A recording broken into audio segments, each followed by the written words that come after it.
पांचाली, मैं तुम्हारे इन अपमानित केशों के लिए दुशासन की छाती का लहू लाया हूं।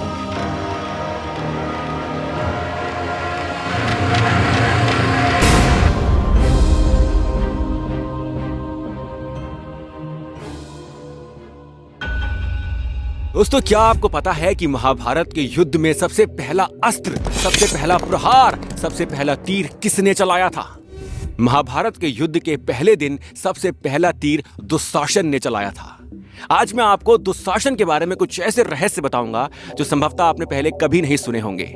ये वो स्थान है जिसके साथ दुशासन का ही एक रहस्य जुड़ा हुआ है।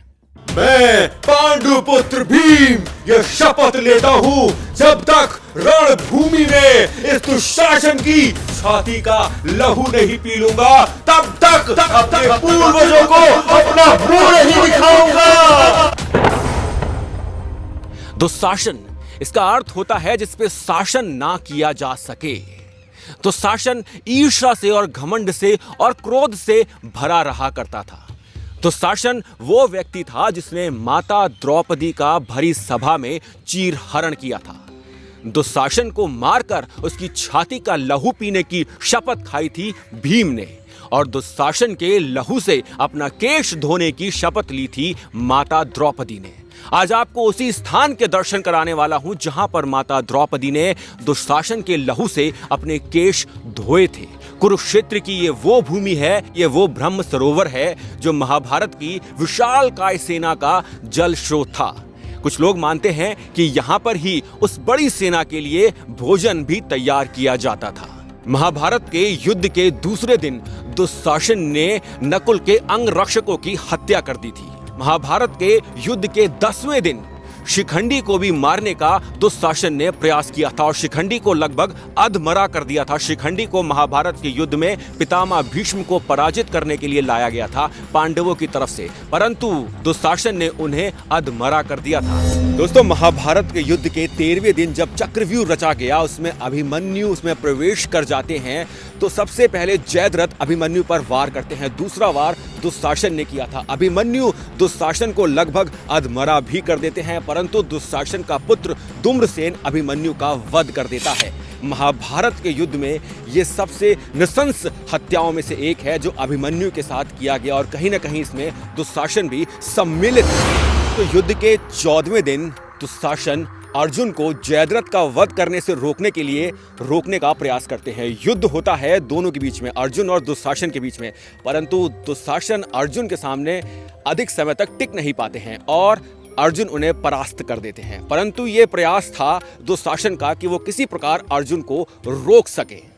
युद्ध के 16वें दिन दुशासन ने मगध नरेश के मंत्री वृहंता की हत्या कर दी। उसके बाद भीम से दुशासन का गदा युद्ध होता है। गदा युद्ध में भीम दुशासन को परास्त कर देते हैं। फिर उनकी दोनों भुजाएं उखाड़ देते हैं। भुजाएं उखाड़ने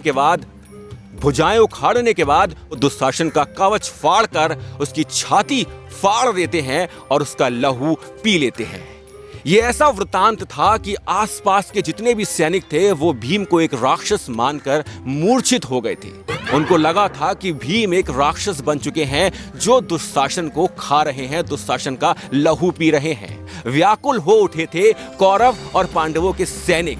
उसके बाद भीम चुल्लू में दुशासन का लहू भरकर इसी स्थान पर लेके आते हैं। ये है वो स्थान दोस्तों, और कुछ लोग तो इसी स्थान को, क्योंकि यहाँ पर एक पीपल का पेड़ भी है, तो कुछ लोग ये मानते हैं कि ये ही वो स्थान है जहाँ पर बर्बरीक जी ने अर्थात खाटू श्याम जी ने शीश का दान किया था। परंतु एक चुलकाना धाम भी है, उसके दर्शन आपको इसके अगले व्लॉग में कराऊंगा, वहाँ पर भी आपको लेके जाऊंगा। वो स्थान है जहाँ पर बर्बरीक जी ने अपने शीश का दान किया था। ये है दोस्तों वो प्राचीन कूप।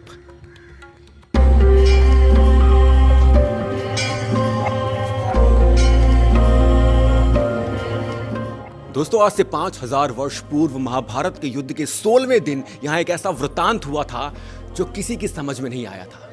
लोग डर गए थे, मूर्छित हो गए थे। यही वो स्थान है जहां पर माता द्रौपदी ने दुशासन के लहू से अपने केश धोए थे। ये 5000 पूर्व स्थान कुरुक्षेत्र युद्ध भूमि का वो स्थान है जो अपने आप में एक अन्य ही बहुत महत्वपूर्ण स्थानों में से एक है।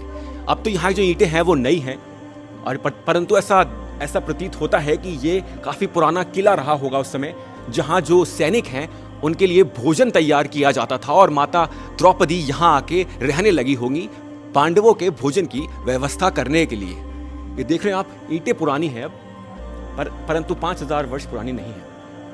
अब तो इस कुएं में पानी है नहीं, कुआं काफी गहरा है, केवल गुप्तदान किया गया है।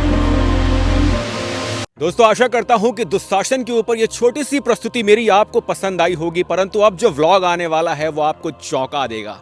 बाबा खाटू श्याम के बारे में आप कितना जानते हैं? शीश के दानी ने अपना शीश किस स्थान पर दान किया था, ये एक रहस्य है जो आने वाले व्लॉग में खुलेगा। अभी मैं जिस स्थान पर मौजूद हूँ, ये स्थान हरियाणा के हिसार में बाबरान नरेश वीर बाबरान बाबा खाटू श्याम के नाम से जाना जाता है। इस स्थान के तो आपको दर्शन कराऊंगा, साथ ही चुलकाना धाम और ब्रह्म सरोवर में वो स्थान जहां पर मान्यता है कि बाबा ने अपने शीश का दान किया था। उन सब के रहस्य के बारे में बताऊंगा आपको अपने आने वाले व्लॉग में।